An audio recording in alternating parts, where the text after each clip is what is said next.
Hey, sports parents, if we haven't met, my name is Jonathan Carone, and I'm the host of the show. Today, we're talking with mental performance coach Lindsey Nadler. If you're a longtime listener of the show, you'll remember her from season 1. Lindsey is the founder and head mental performance coach at Elite Mental Edge, a company dedicated to changing women's sports by equipping athletes and coaches with mental skills training. She specializes in helping female athletes develop an elite mental edge to thrive at the next level, while also empowering coaches to seamlessly integrate mental skills into their programs. Lindsey's background is pretty incredible. She played Division I softball. She's coached high school softball, but she's also been a police officer with crisis intervention expertise, and she has a degree in psychology. Today's conversation is all about motivation. We spend the first half of the episode talking about intrinsic versus extrinsic motivation and how we can help our kids develop that intrinsic motivation they need to have success. But then the back half of the episode is all about determining what motivates our kids. Is it helping the team succeed, or is it playing the best they can? Those two motivations can be wildly different, so it's important for us to know what motivates our kids and how we can help them based off of that motivation. If you like the show today, we're going to ask that you rate us and review us wherever you're listening. If you're listening on Apple Podcasts, writing up a small review would be a huge help. If you're watching on YouTube, make sure to hit that like and subscribe button. Most of all, if this episode helps you in any way, the best thing you can do is share it with a friend. With that out of the way, here's my conversation with Lindsey Nadler. Lindsey, welcome back to the show. Hey, Jonathan. I'm excited to be back. I've been waiting for this one for a while. It's like I had this idea at the gym one day, talking to some people, and I'm like, "Who can I talk, Lindsey?" Before I could even figure out like who do I want to talk to about this topic, Lindsey. Lindsey, okay, I'm here. I hope I come through. I hope I come through. You're only the second person to come back for a second one so far. So I'm honored. I'm honored. Even if I'm in the number 2 spot, I'm honored. I'm honored. So the big idea I mentioned for this in the intro, but for those of you who fast forward through that, understanding our kids' motivation is vital to helping them reach their full potential. If we think they're motivated by X and they're really motivated by Y, then our support can actually end up being more harmful than helpful. So today we're going to talk with Lindsey about 2 different competing motivations. The first half, we're going to talk about internal versus external, intrinsic versus extrinsic, which is a conversation we have a lot around here. But in the back half, we're going to talk about playing for yourself versus playing for your team, because I think that's the one that we miss a lot of times. So Lindsey, first question for you. A lot of parents assume that their kids need constant rewards or praise to stay motivated. You know that's not the case, but What's the difference between internal motivation and external motivation from your seat? Yeah, so internal motivation is really about their why, like the love of the game, like the true, like I want to be better, I want to grow, like I just love being out there. Like that's when you know a kid like is super self-motivated, right? Like they truly have this love for the game. Like you don't have to tell them really to go practice or to get reps in, right? Like they just love the game so much. And then that external motivation is like outside factors. So praise, rewards, trophies, approval. That's the big one that I see for a lot of kids is they want this approval from their parents or this social standing, right? It's all about like their peers and, oh, well, I'm on this team and I'm this type of player. And so for me, that's what I see are the biggest differences. And what I've learned from my kids, but just being around it for so long, at the young levels, it often starts external. Some kids are internally driven from 5 years old. Like that's not the norm though. It's, I'm going to go try to do this thing. And I'm going to look over at mom and dad and watch them clapping for me. And that's why I want to keep playing, which is fairly normal for young kids. Yeah. It's just, we have to help them shift as they continue playing to that internal or intrinsic, because if they don't make that shift, they're never going to really reach their full potential. Yeah, absolutely. Totally agree. Yep. I was on social today, did a video talking about pushing your athletes, and Sean Johnson once commented on actually a video of you way back in the winter, talking about the thing you always say, like, you got to have your conversation with your daughter. I will take you, but I'm not driving the bus. It's got to be you. Correct. And Sean Johnson said on that video that parents can push their kids, but they're going to end up breaking them. Yeah. And so the conversation in the comments is talking about like how hard do we push? and someone asked me about giving prizes for performance in youth sports. And the example was like giving a couple dollars for a goal in soccer or something. And my response was, I'm okay with that for certain kids at certain ages in certain sports. Like it's very nuanced.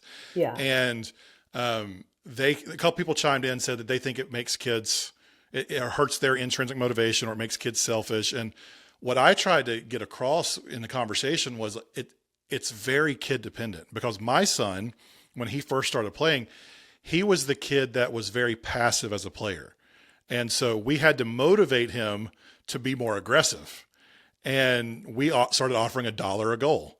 So the kid that passed all the time was now taking shots.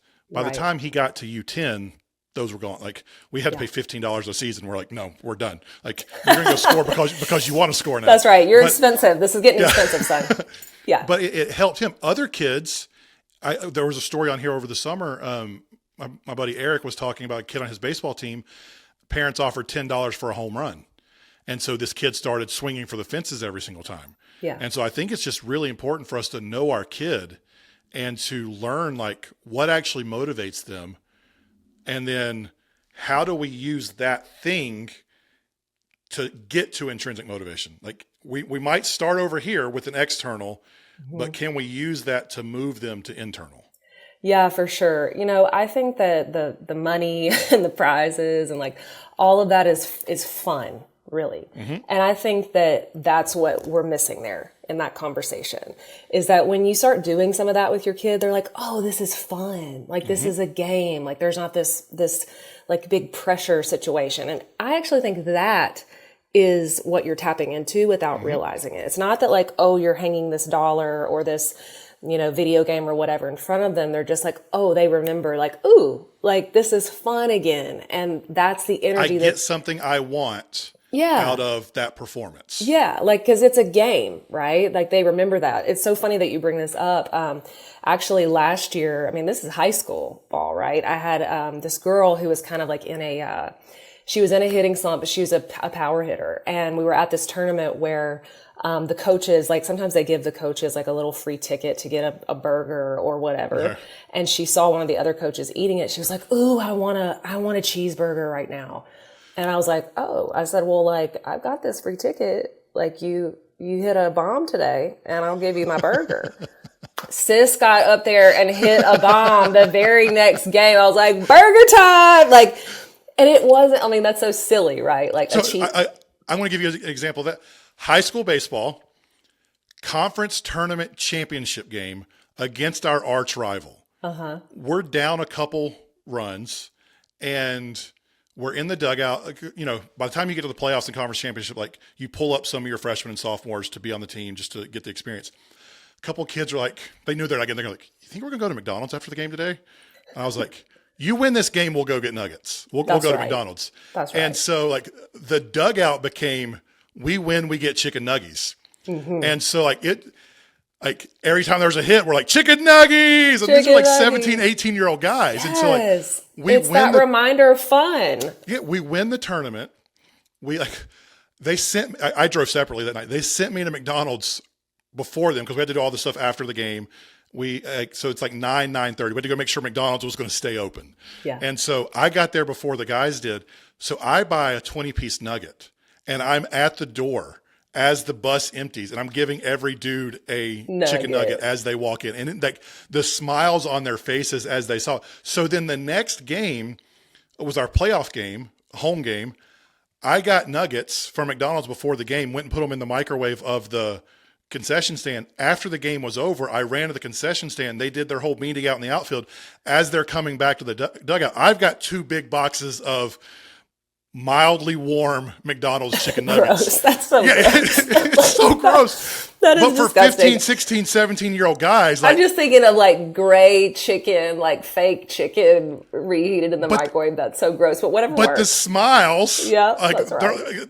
Nuggy time. And so like, it was just right. Yes. It's an external motivation, but it tapped into something that worked in that moment. Yeah, it's the energy behind it. And I think for those for those guys, they're probably remembering, and this like ties into what I was going to say, they're remembering that pure joy of when they were kids, right? Where it's like, oh, we're, you know, when they're 5, 6 years old, like, oh, we're going to go get a snow cone. We're going to go get a Dairy Queen dip cone. That was the big thing when I was young. Like, we're loading up, we're going to Dairy Queen. And it was about this feeling, right? Of being with your team, being with your parents, you know, just having fun and this purity, you know, of playing the game, of being, you know, involved in your community as a sport. That's what it like reminds them of. So it's like, it's not about the burgers, the nuggets, the whatever, the money. It's about the energy that we're tapping into there. And it's interesting, you know, with some of these external things, there's a dopamine hack that happens too in the brain, which I'm obsessed with learning about dopamine right now when it comes to motivation and reward, because dopamine is actually an anticipatory drug in the brain.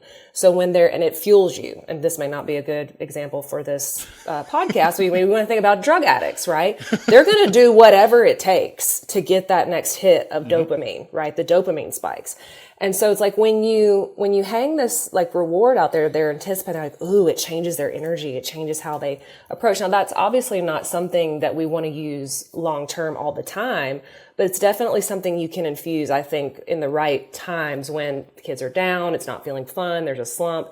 But the most important way, I believe, to get your kid more of an intrinsic motivation, and you know me, Jonathan, I'm all about the talk. Right? I'm all about the talk. I'm all about, you know, leadership. You know, people come for me on social media because of this talk, right? But the truth is like, we have to be intentional as a family. And at some point, you know, when they're reaching more maturity where this is like, okay, like this is going to, when they hit the, this is your journey talk, I just really believe in asking kids, like, why do you want to do this? What's your why? What is your why? Like, why do you love this sport? Why do you want to be out there? And getting very, very clear on what the why is. Why do this? Because, you know, you're giving up your time, your energy, this is a commitment. And I think sometimes sports parents can kind of get caught up in this keeping up with the Joneses. Like, we just have to be busy, or like, this is what everybody does, right? Like, we're involved in all of these things. And before you know it, like, we're never home at night. We're eating fast food every night. You know what I mean? But cold it's like chicken nuggets, dude. Yeah, cold chicken nuggets. It's like, but why? You know, and what is this for? And I think that's the conversation that you have to have with your kid from a pretty, you know, once this is like, okay, this is what we're doing, but why are we doing it? Just yesterday, Jonathan, this came up on my feed, and it was perfect timing. I don't know if you've seen the new Nike ad. Have you seen the new Nike ad? Okay. So Nike has created this new brilliant marketing campaign for the anxious generation, for this new generation. And it's moving, instead of just do it, they just do it. Oh, I've heard about it. I haven't seen it yet, but I've heard about it. It's called Why Do It. Yeah. It is brilliant. Everybody needs to go look this up. But it's like, why do it? Why do it when so much is at stake? Why do it when there's haters in the stands? Why do it when you're tired? Why do it when someone could troll you on social media? And that's the question that we always need to be asking as coaches and sports parents. It's what is your why? What's the why here? What's going to drive you? Because the why is the motivator. Because, you know, this is not always fun. This is not always chicken nuggets and burgers and money. Like, yeah, that is a small part of it, but that is not long term. So it's teaching them about that. Now, the other thing that happens in the brain that a lot of people don't realize is there's actually something called the motivation triad. Okay. So what that is in the brain is, everyone's brain is like this. The brain is constantly trying to keep us safe. It's constantly trying to protect us from perceived threats. So at any given time, your brain is kind of assessing certain situations and going, is this going to help me conserve energy? Is it going to increase pleasure? And am I going to be able to avoid pain?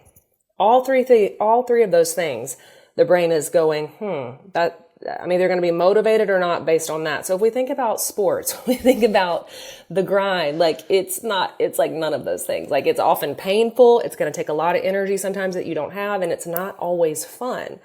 So this concept of motivation is really just a feeling, right? It's something that you actually have to override in your brain.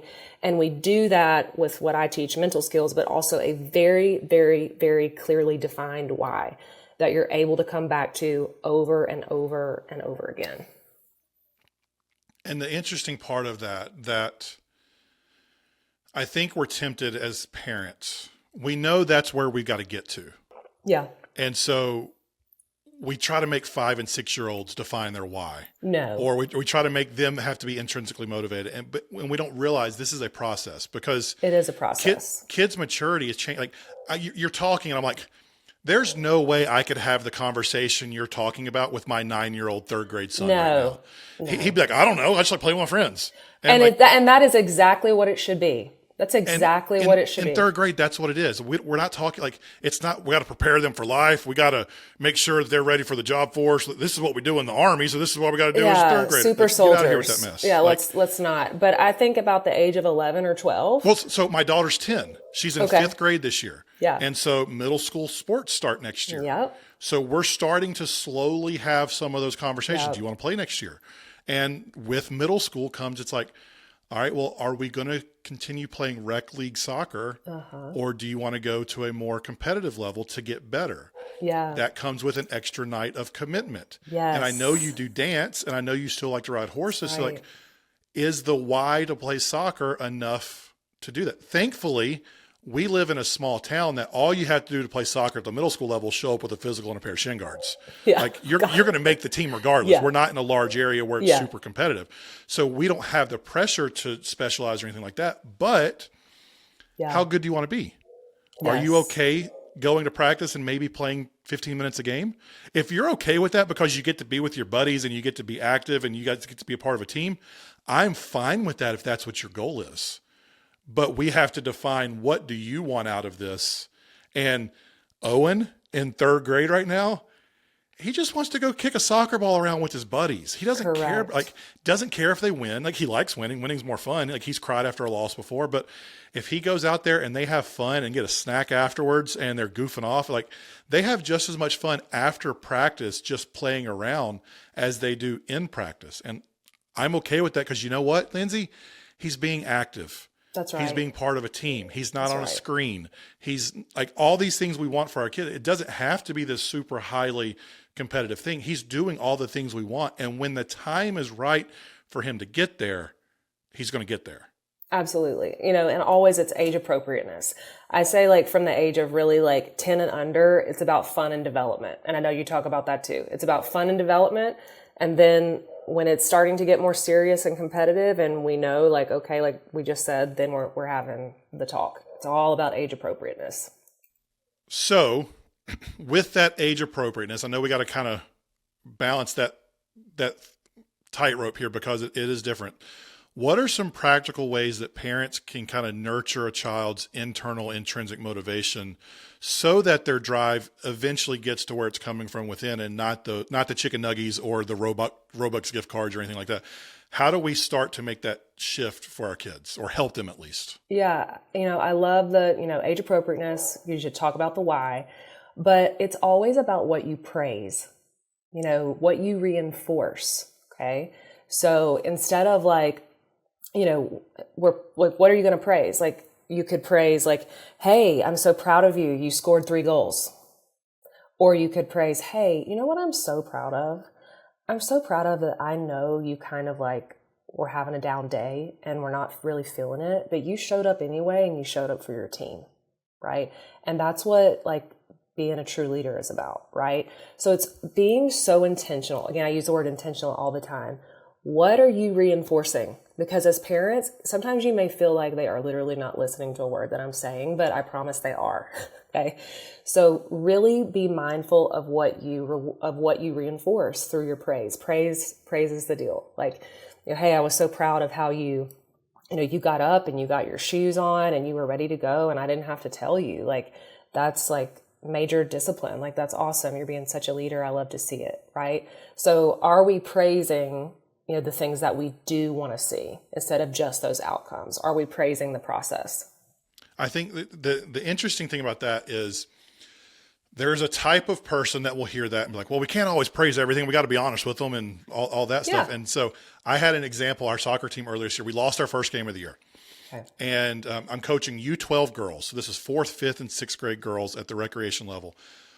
We played 9 on the field at a time. First game of the season was 82 degrees and we had no subs. We were Okay. playing a team that had 8 subs. Okay. And so we lost 4-1. The other team, the same girl scored all 4 goals for the other team. So when we're debriefing after the game, or at the next practice, actually, I'll wait until the next practice to talk to them about it. We can talk about that a different time, but don't debrief right after a game. Not a good idea. Yeah. But we were talking about, like, what did we do well? What did we not do well? Yep. What did they do better than us? Like, and I was like, girls, like, we lost, but I think we played better. Yeah. They had like, we did the things we talked about. I was like, there's one thing that they did better than you all. They supported their teammates better than we did. Yeah. I heard them talking about, good job, this girl, good job, that great. Like, I heard verbal congratulations from them more than us. So that was a critique. But then in practice, the entire night, I celebrated every time one of our girls celebrated their teammates. I didn't talk about the mistake that was made or the good play that was made. Mm-hmm. I talked about, hey, great job cheering her on. Hey, I heard you there. Good job. So I was able to critique in an age appropriate way, mm-hmm. at the right time when emotions weren't high. I was able to give the critique or the coaching, and then I celebrated the change. Yep. By saying, like, I tell the girls all the time, I want you to make mistakes.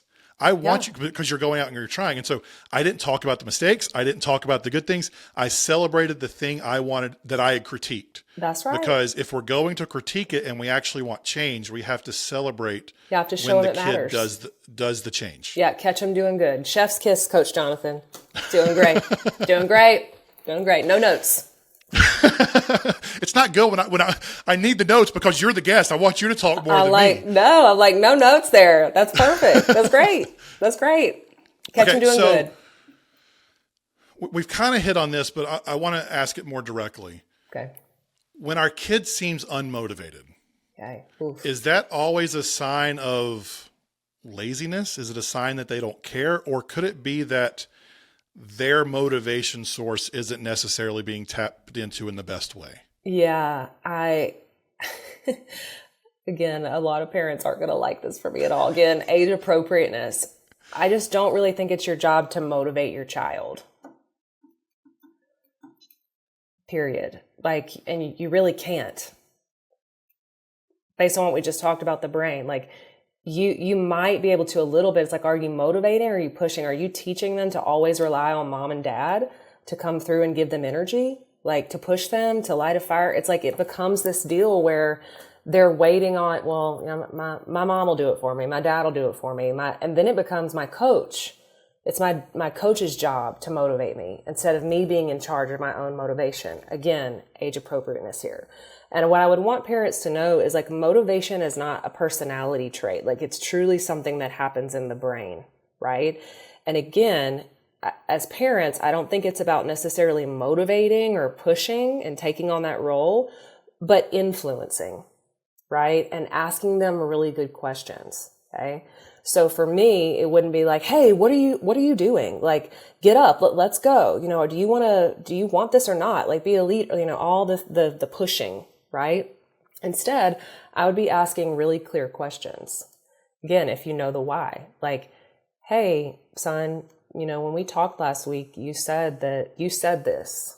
You said that your why was X, you know, XYZ. Is that still the case? Pause. Let them speak. Is that still the case? Okay, cool. Well, you tell me, is this energy going to get you there? And then, like, walk away. Like, again, like, ball is in your court. So you have to ask questions, reflect, and then let them make that choice and also live with whatever that choice may be, right? So again, unpopular opinion there. I don't think it is a character issue. I don't think it's that they're being lazy. I think that they're a young person with a brain that isn't fully developed, and they are constantly fighting against that triad that we're talking about.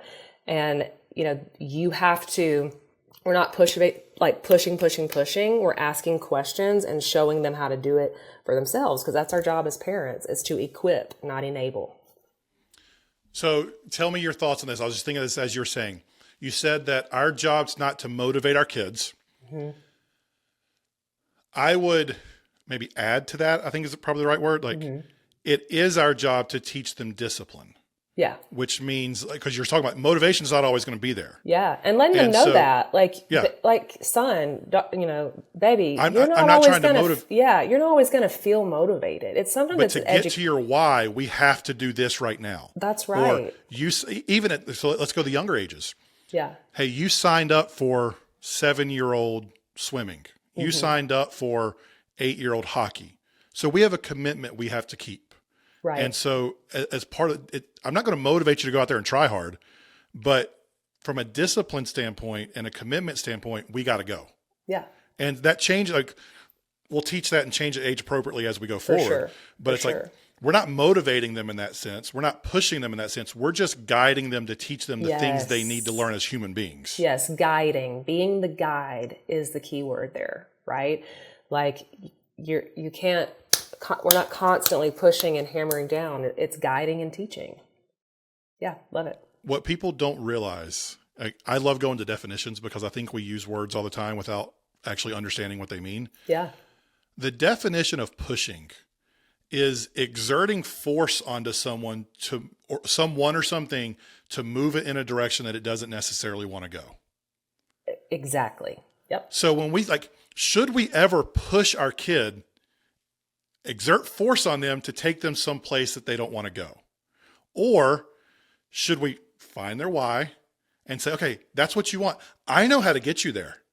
I have been there myself or I have learned what it takes to get there. Let me show you the way. Yep. And again, that's the guide. We're not pushing from behind. We are guiding from the front and saying, hey, come on. This is what you want. This is what you got to do to get that. And we're going to guide you there.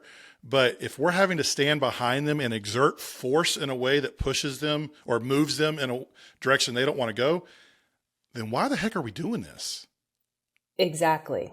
Who's this really for? Is this for our ego as parents, or is this really, what the kid wants? And you have to sometimes be willing to accept what your kid really does and doesn't want to do. They're different than you. They're not you. They're not extensions of, they're just not. You have to let them be their own person and live their own journey.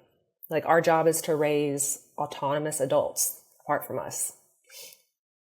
This is the part of the show where I knew we would be aligned, and I knew where you were going to go, but I want to get to the fun part that I've been looking forward to. Okay. So we're going to take a quick break. I'm going to share a couple of resources with you, and then we'll be back with Lindsey and talk about this other idea of motivation on the other side of the ads. Have you ever showed up at the wrong field at the right time? Hey, my name's Zoe, and I've got 3 athletes on club and travel teams, and that's happened to me one too many times. So 2 years ago, I created a new app called Orgo, exclusively for sports parents. It imports schedules from all the different team apps, as well as your personal calendar to keep the entire family, including your kids, on the same page. Go to orgohq.com, download directly from the App Store or Google Play, and make Orgo part of your winning routine. Get the right people to the right places on time. Hey, it's Jonathan. If you haven't heard of the Weekend Playbook yet, let me fill you in. It is a short, no-fluff email I send out every Friday morning to help you head into your games with a little more intention and a whole lot less stress. They're simple reminders you can use before, during, and after your kid's game. And when you sign up, I'll send you some resources from one of the best youth sports organizations in the country. The link is down in the show notes. Go sign up today. All right, we're back with Coach Lindsey, and we're to the part of the episode that I've been looking forward to because I have yet to figure out how to talk about this in a great way. I understand the concept, but I just want to hear you talk about it. So Okay. This idea of playing for yourself versus playing for a team. I think this is the most overlooked form of motivation, and it's the one that we normally get wrong. Yeah. Some kids are wired to say, I want to be the best I can be because I just want to be the best. Mm-hmm. Other kids, I don't want to let my team down, so I'm going to go out and play well so that I don't let these other people down. Yeah. I think both of those can be great motivators. Yeah. But if we're talking to a best I can be kid about not letting the team down, they don't give a crap about letting the team down. They just want to go do the best that they can be because that's their version of helping the team. Yeah. So, first place we have to start. Actually, before we get there, what are your thoughts just on those two concepts before we go any deeper? I think it is such a balance. And I think that that's the art of coaching, truly. And I don't know if as parents, that's much of our job to really kind of figure that out. Like, obviously know your kid, support your kid, but that is when like the art of coaching comes in, and that you cannot coach every single kid the same. And a lot of parents get real up in arms about that. It's like, well, you should coach every kid the same. It's like, no, no kid is the same. They need different things. Right. And so, this is such a great conversation, such a beautiful question. Whenever you sent me this and I was thinking about it, the first thing that came to my mind was Michael Jordan. Okay. Because he is famously quoted as saying, when he was with the Chicago Bulls and Phil Jackson came in, and he said, Michael, there's no I in team. And he said, but there is in win. But there is in win, right? And it's like, the greatest of the great, like, even struggled with that, but if you kind of know that whole saga and watch it, eventually when the team got really locked in is when they won all of those championships, right? So it is a journey there, and it's like it's helping them understand that it's both and. It's not either or, it's both, and we have to have those conversations, from the jump pretty early on. So I'm going to tell a story, and I hope to God I'm not betraying confidence here. I don't think I am, but Mama of the person I'm about to talk about is probably listening to this, so she'll let me know if I am. I interviewed Corey McMillan last spring. At the time, she was a senior at Virginia Tech, softball player. Oh, cool. She went on, was drafted by the AUSL, played for the Bandits this past summer. She originally started at Radford out of high school. And after her sophomore year, her coach at Radford told her that she wasn't a team player because she was concerned about her own stats too much. Yeah. And I remember talking to Corey that summer once she decided to go in the transfer portal because she got pissed off at the guy because of that conversation. She goes, dude, if I'm the best player I can be, I make the team better because this is softball. If I'm hitting well, then the team's going to be better. If I'm making the plays, the team's going to be better. So there was a disconnect there between like me doing the best I can versus team player, whatever he was trying to get across. Yeah. She transfers to Virginia Tech. Senior year was ACC Player of the Year, was an All-American, went pro. So obviously there's something there about making yourself the best version you can be. And in softball, in baseball, those things are they're individual competitions within a team sport. Correct. So it's a little different there as opposed to like a soccer or a hockey or a basketball where it's so flow teammate dependent. So I think like even in the midst of this conversation, we have to realize that these are not only are they kid specific, not only are they age specific, but they're very sport specific because absolutely. Yeah. A wrestler, like the way you help the team is by winning your dang match. Yes, absolutely. And so it's like, it's such a hard conversation to have. Yeah, it's so hard, and again, I always come back to the art of coaching. And I think a lot too about, you brought up baseball and softball.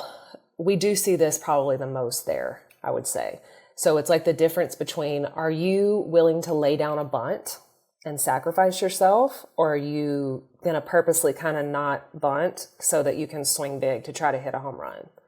That's some differences there, right? Or are you even willing to lay your bat down and cheer your team on? I can't remember the exact, I think it was either Alabama or Florida.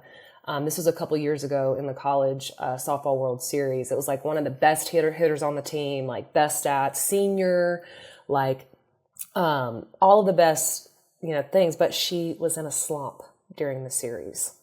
And so the coach made this like decision, 2 outs, bottom of the set, like game is on the line, to pinch hit for her for a freshman that had like very, very few at bats for the season. Now that is like an instinct, gut level thing to do as a coach. You got to own that one. You got to own that one. And it was so beautiful to watch. That senior, she, okay, the coach tells her, she goes to the dugout, she sprints to the dugout and is cheering for that freshman, like rally hat is on, like nothing. I guarantee you she's torn up inside. Probably so, but she like whatever it takes for the team, and sis hits a walk-off home run and they win the game. Okay. She was probably the first one out of the dugout, wasn't she? Yeah. So it's like, I mean, I also think it's sharing stories like that. Are you willing to, we're going towards the goal. Another thing too, that, I just saw recently, in the world of women's volleyball, Harper Murray, who Harper Murray, big, lots of attention on her. She's one of the best hitters for Nebraska. They won a national championship year before last. They didn't last year. And so now they have a new coach. And one of the things that coach has really had to come in this team, because they're a team of insane individuals, like the best of the best hitters. Like when you watch them, you're just like, oh my God. And you really are going like, how did they not win a national championship last year? Like it's just wild. And the first thing that the new coach has done is say, it's really not about the individual accolades. I see this team as being a team that gets a banner on the wall. That gets a banner in the gym. And that culture has trickled down. And they're very clear on what their why is, what the end goal is. The end goal is not for you to get to be an All-American. That's great. As we say in Louisiana, where I'm from, that's lagniappe. That's a little something extra, okay? That's a little something, more. The goal is the national championship. Like, what do you want? And it's been so interesting to hear Harper Murray in all of these interviews. That's what she talks about. And they're having an incredible start to their season where everybody's like, oh my gosh, this is like, they're even more elite, because every single one of them have bought into, it's about team. Everybody's willing to do whatever it takes for the team, to sub out, to come in, to rotate, like whatever it takes, because it's about the banner on the wall. So again, we're coming back to, what's the real why here, and what are you willing to do to get it? I got to give a short promo here because you talk about Nebraska volleyball. Yeah. If people are listening to this and they haven't listened to this other episode, her former assistant coach, who's now the assistant coach at Louisville, Dan Meskey, he was on this show like 3 weeks ago. Oh, wow. Go back and listen to Coach Meskey. That was an incredible conversation. Oh, I'll have to listen to that one. A lot of the stuff that you're talking about, like those two are very tight. And so the way he runs Louisville now is very much like she ran when she was there. So just got to give that plug because you went there. Yeah. All right. So we're talking about this idea of be the best you can be versus being motivated by being the best or by not wanting to let your team down. Yeah. That's the art of coaching. I'm with you there. But as parents, when we're supporting our kids, obviously we need to know what motivates them too, because we're going to have conversations like whether it's in the car, whether it's laying in bed, whatever it is. So like, how can we kind of identify which one of those motivations is stronger in our child? Yeah. Well, I think they're going to be telling you, right? Like you're going to hear them talk, like pay attention to what they pay attention to. Like, are they always talking about like, yeah, me and so-and-so were in the dugout, or we were on the field, or like, oh yeah, like, is it always like others and team focused? Or are they like, man, I'm really mad that I didn't get this. Like, what are they talking about? Like, follow the clues, follow the trails, right? Like they're typically going to show you what they care about. But then it comes down to just asking them like, hey, what do you love most about this? What's your favorite part? If you could do, like, asking really clarifying questions, like if you could do any one like particular part of your sport every day for the rest of your life, what would it be? And their answers are going to show you what motivates them for sure. I'll tell you what I did to figure this out with my kids. I asked them. Yes. You just asked them. I just asked. I was like, hey, I'm interviewing somebody today. Like me and Olivia were leaving an orthodontist appointment this morning. She's like, what are you doing today? I was like, well, I got this. I'm like, she said, what's that episode about? And so I'm telling her, I was like, so let me ask you, are you motivated more by don't want to let the team down, or are you motivated more by like you just want to be the best you can be? She's like, I think I just don't want to let the team down more than anything. I was like, and we started talking, like it makes sense because last year she played on a soccer team that was not good. She went from a team that was pretty good, that had some really strong players, to one that wasn't good. And she played harder. And during the season, we talked, I was like, hey, I noticed you're playing harder out here. She goes, yeah, we don't have girl. So I know I got to play better for us to play, to do well. I was like, oh, okay. And I didn't think about much about it. I was like, oh, that's a cool thing for a 10-year-old to understand. Yeah. But as we're talking about, she's like, no, she's motivated by the team more so than to be great herself. So if I were to go out and say, like, hey, Liv, like, do you want to do some private lessons so you can get better? She's probably going to say no. No. Hey, Liv, do you want to do some lessons over the winter so that you can help your team win more games in the fall or in the spring? Mm-hmm. I haven't asked yet, but I got a feeling the answer is going to be a little different in how I frame it. And so I think just as parents, knowing our kids' why, going back to that, how do we help them get to that is very much dependent on what motivates them. Absolutely. Is it like, if they're motivated by not letting the team down, then like, hey, let's go do the work so you can help your team be better, because the better your team is, the more eyes you're going to get on the team. Yeah, for sure. Not necessarily like, go be the best you can be. Like, I'm already good. Mm-hmm. Okay. It's just, so if we don't understand which one motivates our kid, we're not able to lead and guide them in the most effective way, because we're taking them down this road when they've got tires built for this one over here. Absolutely. And I want to always encourage parents to do both. Try to praise and try to praise both things. Like, hey, I love how you're always getting better, and I love how you're always getting better for your team. Like, really, really do both there, right? Because there's challenges to each of those motivation styles, on the flip side of it. Like, for someone who's motivated by the team, that can also become debilitating, because then it's pressure. Well, I let them down?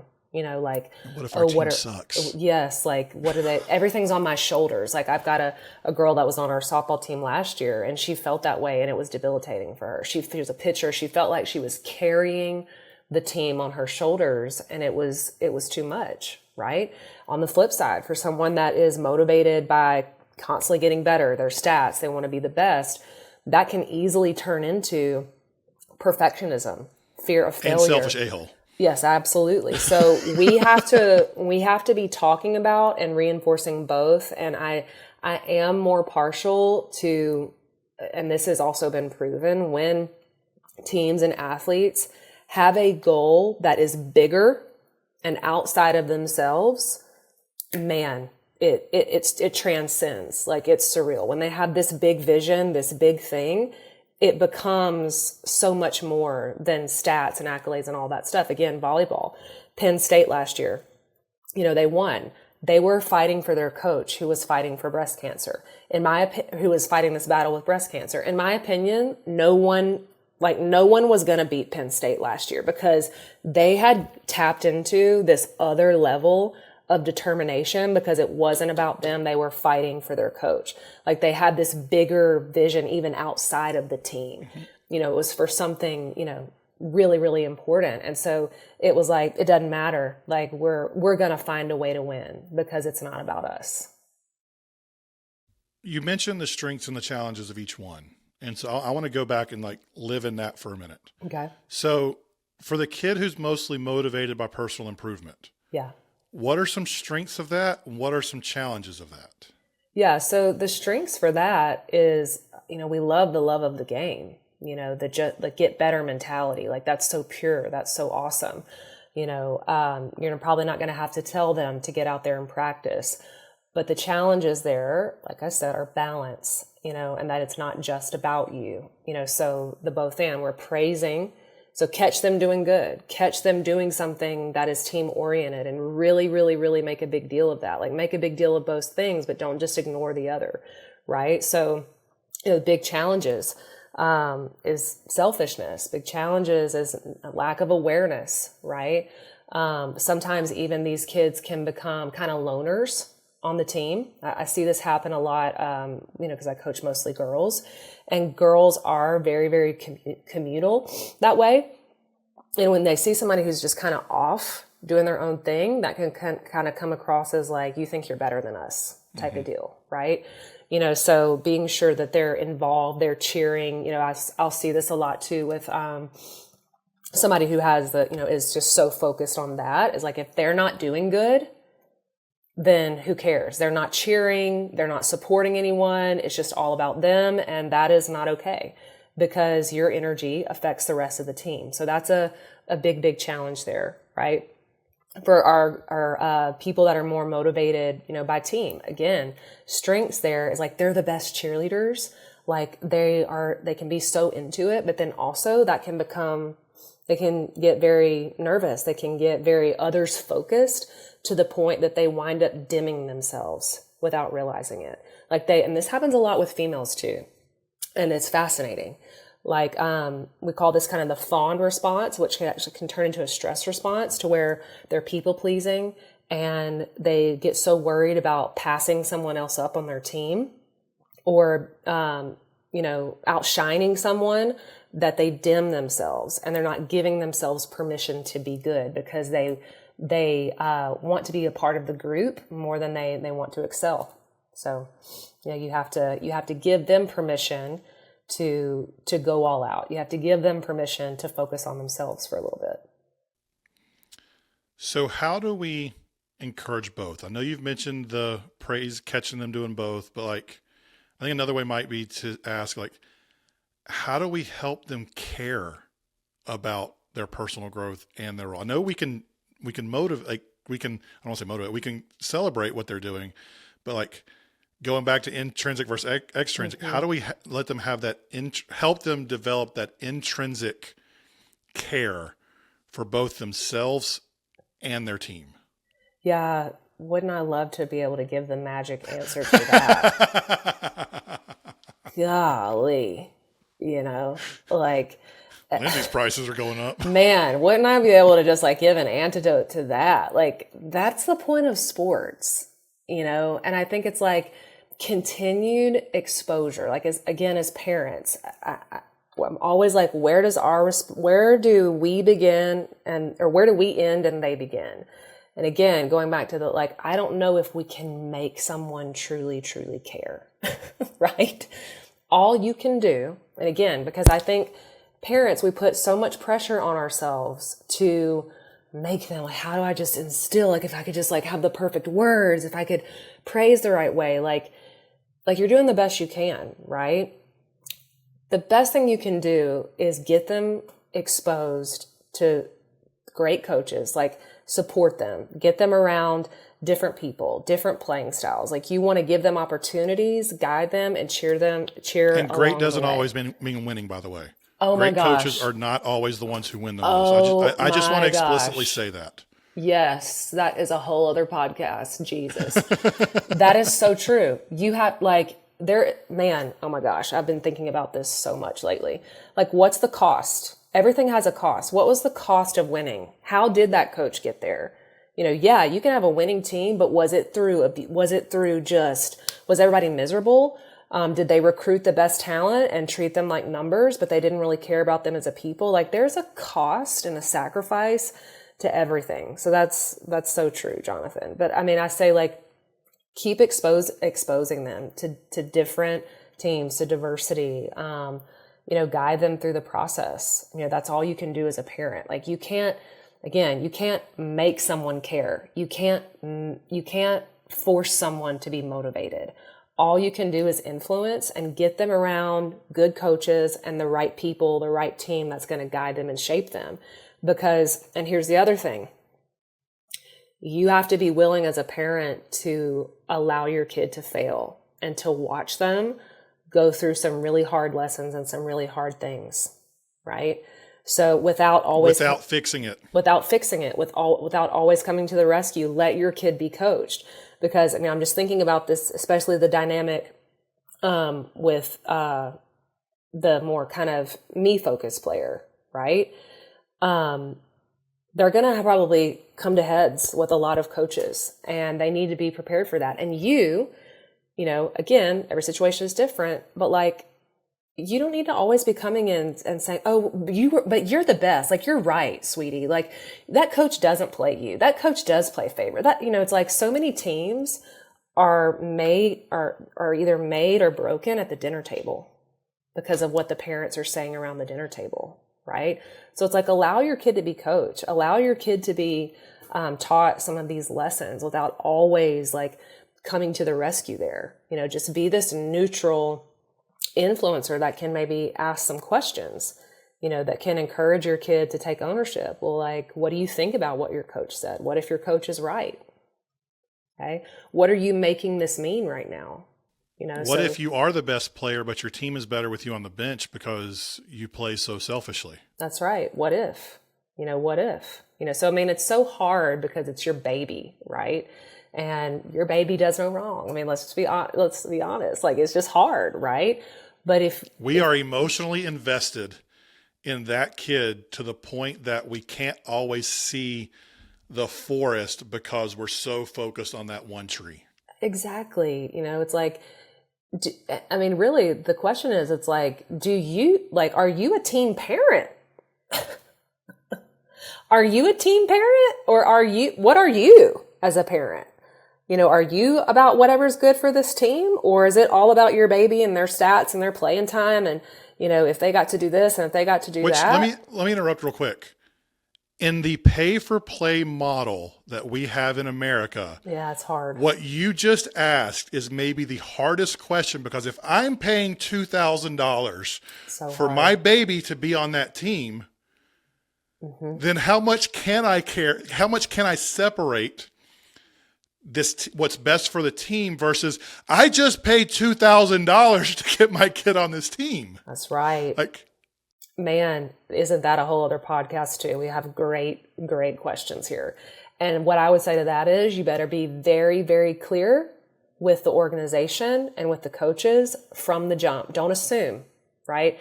Because a lot of the travel organizations and the paid stuff, they say a lot of things, but you better do your research. You better talk to the other parents. What type of team is this about? Okay. Is this about pay to play? Everybody's going to get equal playing time. Everybody's going to get the right exposure. Everybody's kind of rotating through. Or are you on a travel team that's like, no, we're here to win. We're here to win games. And the best people, regardless of how much you paid, the best people, based on what we see, will be in the lineup. Like, that's a hard pill to swallow when you're paying, all of this money and hotels and like all of these things. But they're very different organizations. And I think you have to be very, very clear, from the jump, what this is about, and adjust accordingly. And that's hard. Like that, I feel like that is the question, within travel sports. Like, what are we really teaching? Yeah, that. Maybe we'll come back for another Lindsey episode. That's another one. Woo! That's another one. Yeah. All right, last two questions because we got to get out of here. Okay. What have I not asked about motivation and this whole idea we've been talking about that you think parents need to hear the answer to? I think, again, motivation is a feeling. It's not a character. It's not a character trait. It's not a personality trait. And I think that's like where we get it wrong. Like, I think it's important to teach our kids that you're not always going to feel motivated. Like, in fact, like, your brain is wired for opposite. Like, it's the opposite of motivation. It's about the love of the game. It's about why. And I think it's important for parents to look at what they are rewarding and reinforcing with their praise. And are they rewarding and reinforcing their kid to search for approval and accolades? Or is it about growth and what you mentioned earlier in the episode, Jonathan, getting better? Like, I love that you phrased that to your daughter. Like, do you want to be on this soccer team because you want to get better? Like, the get better mentality is really where it's at. Because if we can release all of these outcomes, because this is where the majority of anxiety comes from with the work that I deal with kids, is there's all this pressure around outcomes, around a stat, around playing time, around, am I a starter? Like, are we going to win this? Like, all of these outcome focused instead of the process, the love of the game. In fact, that's what I'm always getting so many of my athletes back to, this love of the game as their driving force for motivation. Because when you love something for the purity of it, for I'm getting better, and like, I love being with, you love all of it, not just getting better, but I love being with my team. Like, no one has to tell you twice to be out there. Like, you're in charge of your own motivation. And as athletes mature, in age, definitely with mental skills, that's really what we're teaching them. We want to teach them to be in charge of their own emotions and their own motivation so that they're not relying on the parent or the coach to constantly motivate them. Because motivation lasts about this long. It's very fleeting. But when we can teach them things like mental skills, with what I teach, with tools and techniques to overcome when they feel this lack of motivation, we have kids that are much more grounded and much more consistent. Last question for you. I always like to end on an encouragement. Yeah. So the parents who are walking through this, who just got overwhelmed by an hour's worth of things that they may not have ever thought about. Yeah. How would you encourage that parent this week as they're just processing this and trying to lead their kid through it? Yeah, I would just say, I felt this way a lot as a coach when I was first starting out. Like, I had to have the perfect words and say the perfect things and do everything right in order to get this result from the girls that I was coaching. And I think as parents, we put a lot of pressure on ourselves that way too. And I just want to encourage you, they are their own person. They have some autonomy here. And you've got to kind of take a step back probably and not put so much pressure on yourself to do this thing right. Like, you're going to mess up too. Like, everybody gets to be human here. And I would just encourage you, to maybe take a look at that. Like, how much, who's really feeling the pressure? Your kids or you, so give yourself grace, be gentle with yourself. Maybe take a step back to maybe look at some of those things and just know that, as parents, we're all doing the best that we can on any given day, and nobody's perfect. And, I tell my friends this all the time, we're screwing up our kids somehow. I don't know if that's positive, Jonathan. Even the best parents in the world, screw their kids up in some way. So therapists are never going out of business. That's right. So let's all just relax. We're doing the best that we can, and that's all that we can do. Have fun. Have fun with this process. Just like we want our kids to, because you're not going to get this time back. Have fun. That's all. Lindsey, this has been great. If people want more from you, whether it's social or to work with you, how can they find you? Yeah, definitely follow me on TikTok. Elite Mental Edge everywhere on TikTok, Instagram. I also have a free guide for sports parents. If you're a sport parent of an athlete daughter, on how you can boost her confidence, and you can download that at the link in my bio on all my social channels. Awesome. Thanks for being here with us. Appreciate it. Absolutely, Jonathan. That's it for today's episode. As a reminder, if you want your weekend playbook, head to healthysportsparents.com/playbook or click down in the show notes below for the link. The merch store is open as well. That link is in the show notes. Every shirt, sticker, or hat you buy is one step closer to helping the Healthy Sports Parents book get published. If you like the show today, I'm going to invite you to subscribe on your favorite podcast app or on YouTube. If you're listening on Apple Podcasts, it would be a huge help for you to write up a small review. If you're on YouTube, make sure to hit that like button as well. If this episode has helped you in any way, the best way you can help us grow this platform is sharing this episode with a friend. Most of all, enjoy your time with your kids this week, watching them play the sport they love. Have a great week, everybody. We'll talk again soon.